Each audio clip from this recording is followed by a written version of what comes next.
Shalom Bapak Ibu, saudara-saudari yang terkasih dalam Kristus. Jumpa lagi dengan saya, Pana Love Ministry, dalam renungan firman Tuhan hari ini. Doa dan harapan saya, Bapak Ibu, saudara-saudari terpelihara baik dengan damai sejahtera daripada Tuhan kita, Yesus Kristus. Sebelum kita mendengarkan renungan firman Tuhan hari ini, baiklah kita menghadap Tuhan di dalam doa. Kita berdoa. Bapa di surga, kami sungguh mengucap syukur kembali lagi hari ini kami bisa menikmati kasih setia, kemurahan, kebaikan-Mu dalam hidup kami. Karena itu ya Tuhan, kami sadari bahwa semua yang kami alami semata-mata berasal daripada-Mu. Dan karena itu kami senantiasa berkata bahwa kami amat sangat membutuhkan ya Tuhan dalam kehidupan kami hari lepas hari. Kami butuh firman-Mu yang senantiasa menuntun langkah hidup kami. Karena itu ya Tuhan Yesus, berbicaralah bagi kami dalam firman-Mu, karena kami telah siap untuk mendengarkannya. Demi dan dalam nama Tuhan Yesus Kristus kami berdoa. Amin. Bapak Ibu, saudara-saudari yang terkasih dalam Kristus, pembacaan firman Tuhan terambil dalam Ayub pasal yang ke-21 ayat yang kedua. Dikatakan, dengarkanlah baik-baik perkataanku dan biarlah itu menjadi penghiburanmu. Bapak Ibu, saudara-saudari yang terkasih dalam Kristus, tema firman Tuhan hari ini dengan topik dengarkanlah. Bapak Ibu, saudara-saudari yang terkasih dalam Kristus, mendengarkan di sini yang saya maksudkan atau dengarkanlah di sini yang saya maksudkan artinya mendengarkan suara Tuhan atau mendengarkan Tuhan. Karena itu ada beberapa poin penting yang ingin saya bagikan di sini. Yang pertama, dengarkanlah itu mengandung kata mendengarkan. Yang saya maksudkan adalah mendengarkan Tuhan.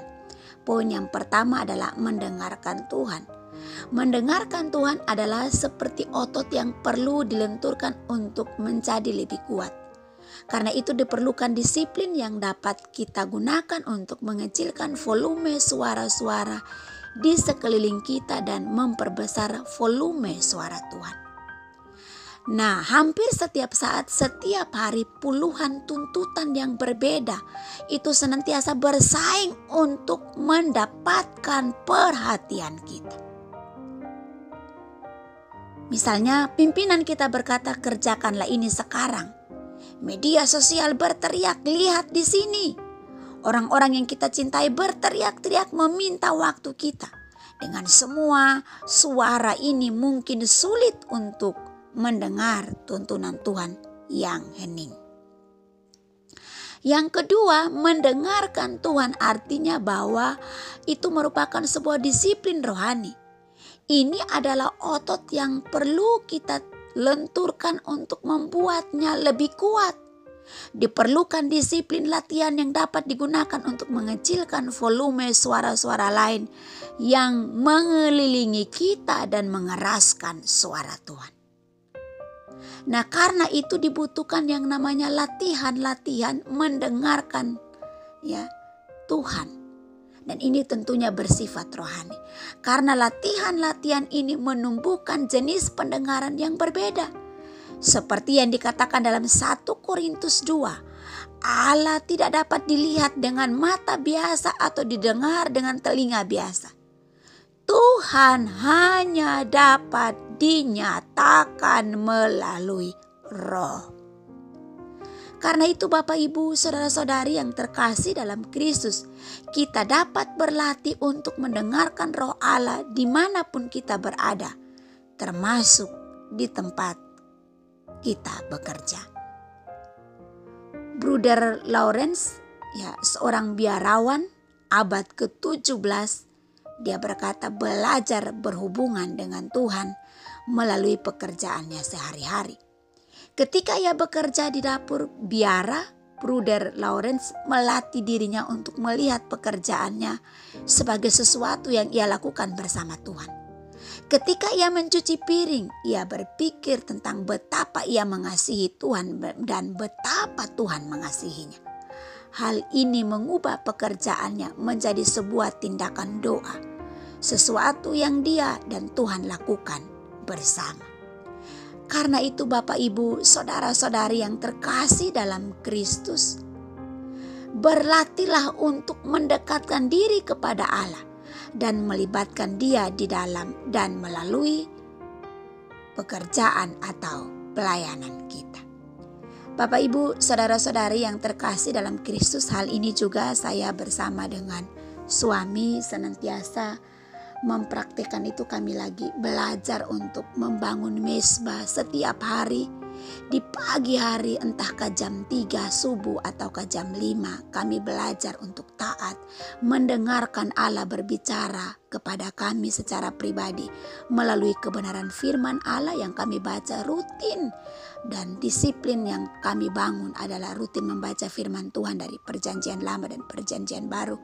Lalu kami mulai membangun persekutuan doa. Dalam mezbah doa kami rutin kami kerjakan. Itu sementara kami lakukan dan melatih itu dalam tindakan nyata. Sehingga ketika kami sadari hal itu kami lakukan, maka hal inilah yang menuntun kami mengerjakan baik itu pekerjaan maupun pelayanan di sepanjang hari itu kami perlu taat mendengarkan suara Tuhan dan tuntunan Roh Kudus dalam hidup kami senantiasa. Saya mengutip satu kutipan dikatakan, ketika banyak suara berbicara sekaligus, dengarkanlah suara yang paling tenang dan lembut. Itulah suara Tuhan yang layak untuk didengarkan. Biarlah renungan singkat hari ini menolong kita untuk senantiasa belajar untuk taat mendengarkan suara Tuhan. Mari kita berdoa. Bapa di surga, kami sungguh mengucap syukur untuk kebenaran firman Tuhan yang sudah kami dengar. Biarlah kami senantiasa mendengarkan suara-Mu di dalam hidup kami, dalam keadaan apapun. Dan ada begitu banyak tawaran suara-suara yang kami dengar.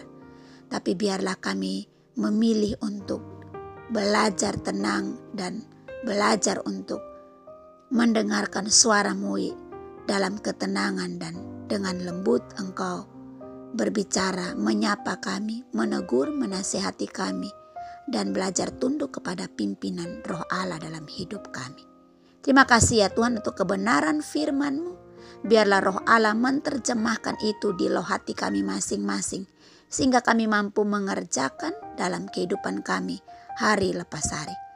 Hamba berdoa secara khusus untuk setiap para pendengar yang mendengarkan renungan ini.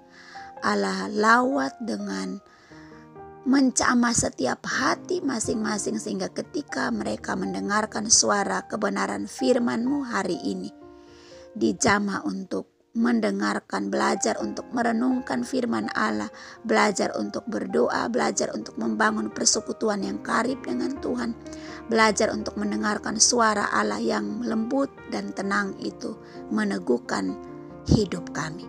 Terima kasih ya Tuhan, hamba berdoa untuk setiap para pendengar dimanapun yang berada, yang mengalami berbagai kesulitan hidup. Tuhan tolong, Tuhan buka pintu dan jalan kepada setiap para pendengar dimanapun berada. Tuhan kiranya memberkati kami. Kami juga berdoa kiranya Tuhan juga memberkati Panah Love Ministry agar dengan setia terus menyampaikan renungan firman Tuhan dalam ketaatan dan dalam pimpinan Roh Allah sendiri. Terima kasih ya Tuhan, kami sungguh mengucap syukur untuk kesempatan hari ini. Demi Kristus Yesus kami berdoa. Amin. Demikianlah renungan singkat kita hari ini. Doa saya kiranya Tuhan memberkati Bapak Ibu saudara-saudari dimanapun berada. Kiranya firman Tuhan ini menjadi berkat, dan jika Bapak Ibu saudara-saudari rindu untuk didoakan atau rindu untuk dilayani melalui pelayanan konseling, bisa menghubungi kami Panah Love Ministry. Silakan hubungi dalam chat kami atau beri komentar dalam kolom komentar. Kami akan menghubungi Bapak Ibu Saudara untuk kami doakan dan kami akan layani. Tuhan kiranya memberkati kita. Shalom, sampai ketemu lagi dalam renungan berikutnya.